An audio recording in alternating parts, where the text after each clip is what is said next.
www.AAAchampionship.com. If you're going to be competing in this year's competition, you need to be sure to read all of those rules and regulations quite thoroughly, as there are many small little details in there that I'm not going to go over right now. I'm just highlighting the most important things to remember the day of the event. So, going over clothing. This is a super popular question. What do I wear? What do you mean by warm-up suit? So what I'm wearing right now would be considered a warm-up suit at AAA. So a pair of just wind pants. They can be fitted or they can be loose like mine. A pair of black yoga pants works for that as well. Studio jacket. So you can either have a jacket that has your name on the front and your studio affiliation on the back, or you can just wear a plain warm-up jacket like I have on here. And the idea is that you look like an athlete when you show up to the event and for the entirety of the event. So at no time during the event are athletes allowed to be in street clothing. We expect you to keep a good athletic appearance and look professional at all times. So keep your jeans at home and come in your costume underneath your warm-up suit, and you'll have plenty of time for makeup and all that stuff during the waiting period in between registration and then the events start.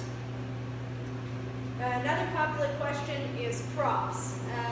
This is a performance event, so the Atlantic Aerial Art Championship is a little different from other championships in Canada especially, as this is a performance-based event. So it is more important that your performance be big and grasping than your pole work necessarily. So what I mean by that is a good rule of thumb for the Atlantic Aerial Art Championship is that 60% of the emphasis be on your pole work and your flow work being done properly and fluently, but 40% of your emphasis, which is a much bigger chunk than at most events, is going to be on your performance itself. So what we are going to be looking for, and what our judges are trained to look for, is effort put into costuming, effort put into props, and most of the effort being put into playing a character. So as opposed to just interpreting a song like you would in a typical pole art event, our pole art championship expects you to not only interpret a piece of music, but that that piece of music fits a character to which you have created or that you are mocking, and that your pole work suits that character. So a good example of this is, say you're going to go on stage and be a warrior ninja. Your pole work is expected to look like a warrior ninja, so you wouldn't necessarily be fluent and graceful in the contemporary sense, but you might do some really interesting flips and kicks that fit your character and more of a battle type of sequence. So we're expecting that everything is fluent from start to finish as it coordinates with your character itself. So a good starting point for Atlantic Aerial Art Championship events is to start with creating a character and then choose music that suits that character and then work on costuming. And after you have all of the performance side of it covered, turn around and begin working on your choreography for the event, as your pole technical score is actually a slightly smaller score than your performance. For the Atlantic Aerial Art Championship award ceremony, overall grand pole former of the year is only awarded to those who have placed first or second, and to the person who has the highest overall performance score. So for the Grand Champion Award, we throw out the pole technical score so that all of the levels, level 1, level 2, level 3, and level 4, now just hit an even playing field, and it goes to the best performance overall. So at our event, a level 1 performer that is new to pole can possibly beat a level 4 performer as long as her performance is better. Another good question is about clothing and costuming. So when you come on stage for the Atlantic Aerial Art Championship, what we mean by your gluteal fold being covered is that when you walk on stage, we can't see it. We understand that it's the nature of stretch lycra and performance wear to ride, so therefore throughout the event, as you are performing, you get some riding in the behind, and you can see a little more of your buttocks than maybe you would like at the beginning when you walk on stage. You will not be deducted for that. However, you will be deducted if through that riding, because the outfit doesn't fit properly, we see any of your intimate areas. So at all times, you have to make sure that when you're doing splits, jade drops, anything crazy like that, that this area remains covered at all times, because you will be deducted significantly for any of that. So a good rule of thumb for the gluteal fold question is your gluteal fold is that line right here.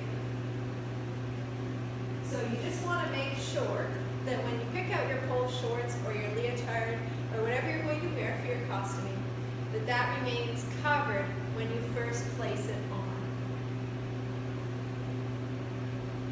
Another question is about props. What do we consider a prop? I highly encourage the use of props, however, it is not required and it is possible to win without one. But it does help, especially a young performer who is not seasoned, to have it. Not necessarily a distraction, but something to add to your performance that is outside of just yourself and your costuming. And it relieves a little bit of stress on your floor work and your presentation, as you're able to wow the crowd quite quickly by using a distracting piece like Isis wings or feather fans or silk fans or poi, anything that can add to your show to make it more interesting. Props, however, are not allowed to look like a gun or a knife or, what's another good example? Anything, just use somewhat common sense, as this is an all ages show. So what we're looking for is that your prop does not mimic a modern weapon. So if you were to come on stage and be a Viking, you would probably be okay with an axe, as long as it was a plastic axe, wasn't coated in fake blood, and just fit the theme of the performance and wasn't overbearingly aggressive. So you can't use any metal props whatsoever that are weapons. So if you were to be a ninja and use swords, your swords would have to be plastic. And you're not allowed to have any blood or anything on there that might bring that to the next level of being too abrasive or aggressive. Keep in mind that the performers at Atlantic Aerial Art Championship events range in age from 4 years into their late 50s.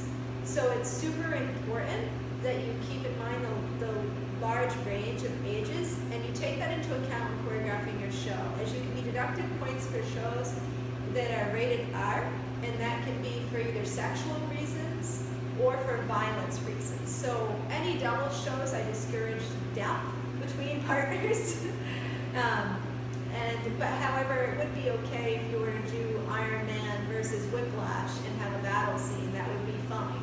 But as long as it's nothing more than you wouldn't see in a children's cartoon or a PG-13 show.